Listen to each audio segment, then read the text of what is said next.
Hi, and welcome to Addict in the Family, a mom and daughter conversation. We just want to thank you so much for spending your time watching us, and hopefully you get some value out of what you're listening to. If you do, please share the videos, please like and subscribe our channel, and we'd love to hear your comments and things that you'd like to know about or conversations you'd like to hear us have that might help you in your journey to recovery. Today we're going to talk about building broken relationships in recovery. So I have a couple questions for my mom, Tanya, and I am Melissa. So when I first got clean the first time, how did you feel when we started to connect and be around each other? So let me fix your hair here, honey. When we first started, when Melissa got clean the first time, she lived in Oregon and I was in Washington, but we were close. It wasn't too far of a drive, but she asked me if she could make me dinner and if I'd go over for dinner. So of course I said yes. So after work one night I went over for dinner, and we're sitting there and like she's so nervous. She, her house is spotless, and she lived in this little, not in a great area, but the house was just pristine. And then she made me this great big dinner, and she was so nervous talking to me and kind of stumbling over her words and, running around and not sure what to do with herself. And I didn't know how to make her feel comfortable, and I was uncomfortable. And what I realized in that moment was that our relationship had been built on her being an addict and me trying to save her. That was our relationship. And it wasn't just her. There was my other daughter involved at that time as well. So my whole life with them as teenagers was really just based on trying to save an addict. And so when that is the premises of pretty much everything that goes on in your relationship, when that smoke cleared, we are looking at each other going, I don't even really know you. Yeah. What do we talk about? It was so awkward. Well, it wasn't just with you though. It was with everybody. So when I first got clean, you don't know how to act around people. And I already have anxiety, so I start to shake, and it was really bad back then. And just being comfortable around anybody, even to this day, like I get nervous and around large groups of people, or I don't know how to interact with people. I can interact with my kids because I do that all the time, but in large groups, it's like, how do you have fun sober? How do you just enjoy being in the moment? Yeah. And it was really difficult. It's really hard. And so I, at the time, had started therapy to try to come to terms with having children that were, my children all being addicts in one way or another. And just the self-blame was horrid. And so trying to find a space that you can be happy even when you know your child is in the midst of addiction and homeless, perhaps. You don't know if they're alive or dead half the time. How do you still be a happy person? That's not easy to do. So here we are. I go to my therapist and I am bawling, and I'm like, I don't even know what to talk to my daughter about. I go over to her house and we don't have anything in common. All we've ever done is talk about addiction and, yelling at each other and fighting and yeah. And so now I'm so hopeful, and, Melissa's trying so hard, and the therapist is like, you just need to find something that you guys can do together that doesn't have to do with addiction. Well, Melissa loved to cook, and she would spend a lot of time watching the Cooking Network at home, and then she'd make me these meals. So we set it up so I went to her house once a week after work, and she would make me dinner and try all these new recipes. And sometimes we'd cook together. Sometimes I'd play with the kids while she was cooking. And that's really where it started. We just started. She'd make these super fancy meals, and she made this dish out of a pumpkin once, and I was like, wow, that's squash, really, whatever, squash. It was freaking good. It was delicious, but she's like, I've been in there 4 hours cooking. So, that was what launched our relationship into common ground. Yes, common, some sort of normalcy to it, just having a regular She could always take me out shopping, and we always had a blast with that. Yeah, we go shopping. We started doing lunches. I took her for a pedicure. I think it was her first one, and she about came off the chair because I'm ticklish. It tickled her foot so bad it was hysterical. So really, that was just the beginning of it. Right, I eventually got her to move across the river to Washington so she could be closer to me, and it would be easier after work. But that doesn't solve it. That wasn't the end of relapsing in drugs. There was still those things to come. I think the hardest part when you have a child that has been an addict is I had this anxiety inside me that if I called her and I could not get a hold of her, and we're talking a very short period of time, my insides would just turn to mush. I would be terrified that she relapsed and she would be out using. And this, to the point of it being psychotic. It still happens. Like if I don't reply but to her, the time is longer. 3 years freaking later. I'm like, Mom, I'm working. I'm in a meeting. I'll call you back. And she just has to wait. I'm just saying, now I can go for a day or two, but I eventually had to tell both my daughters, you freaking need to text me and just say, Mom, I'm busy, or I don't want to talk, or I'll call you later. Yeah. But dead silence, I'm ready to call the police. I start tracking them down with my car. It gets ridiculous, and I know. It's still like this with my sister, though. Like, yes, it still is. Yeah. I've learned to let go a little bit better, but still, I need to know that they're not dead. And so there's just a lot of anxiety about that.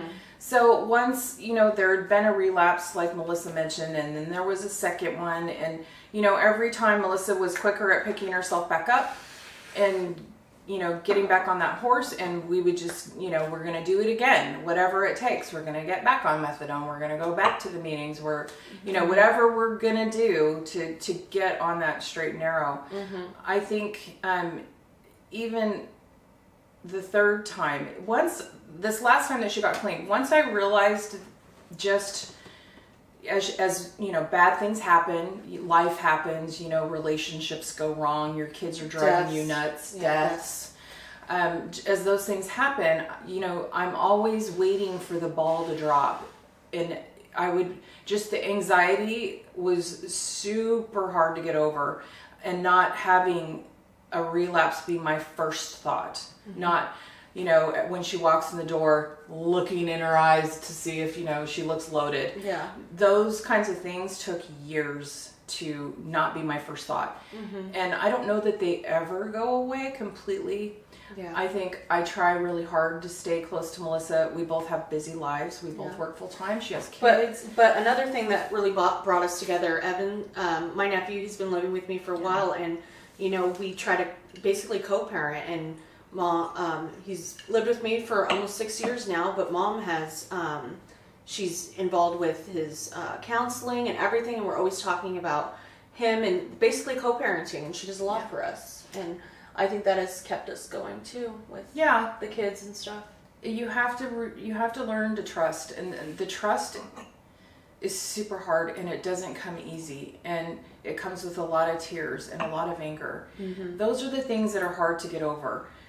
My kids have dragged me through some really horrific situations, and I think the hardest thing to watch was what they did to their own kids, and how my grandkids have suffered through the years because of their decisions and behavior.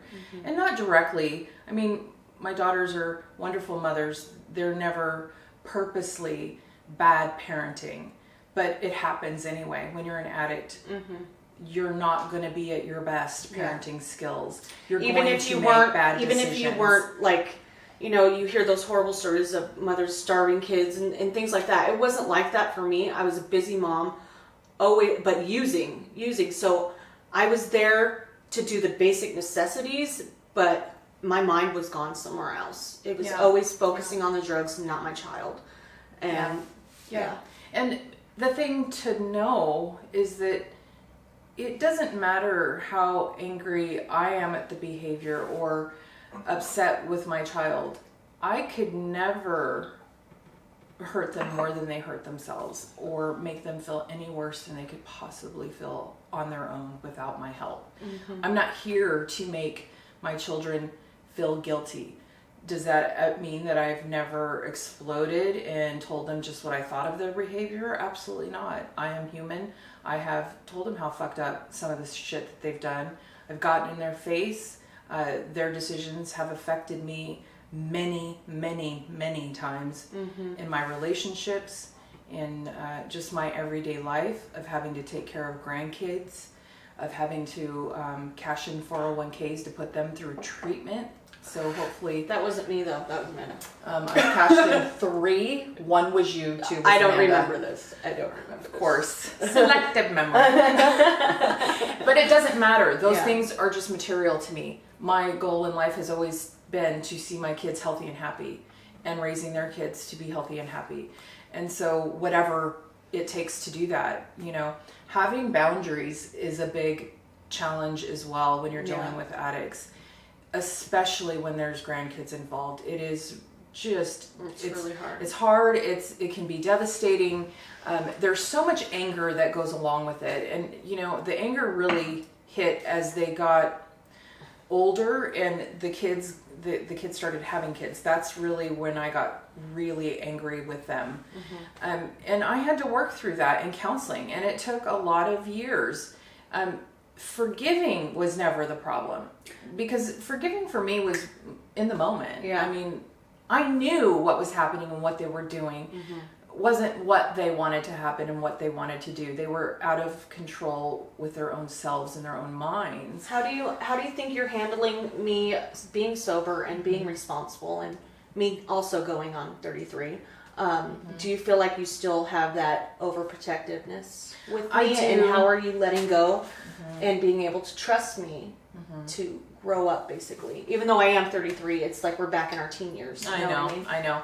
I've worked really hard, especially with you, because you've worked so hard to earn trust. Yeah. So I've been able to watch you go through really devastating situations like Grandma's death Yeah. and not use. Yeah. So every time a situation happens and you make it over that hump and you don't use, that adds another grain of trust Yeah. into the mix. It's really just watching and just making sure that you're okay and the grandkids are okay. I've always been a very controlling person anyway, and having children that are completely out of control just is devastating to someone that's trying to control a situation. And I'm pretty opinionated. I think with you, I have to work really hard to let you be you, to let you make decisions, right or wrong. If there were decisions I'd make or not is irrelevant. You are an adult, you're a responsible adult.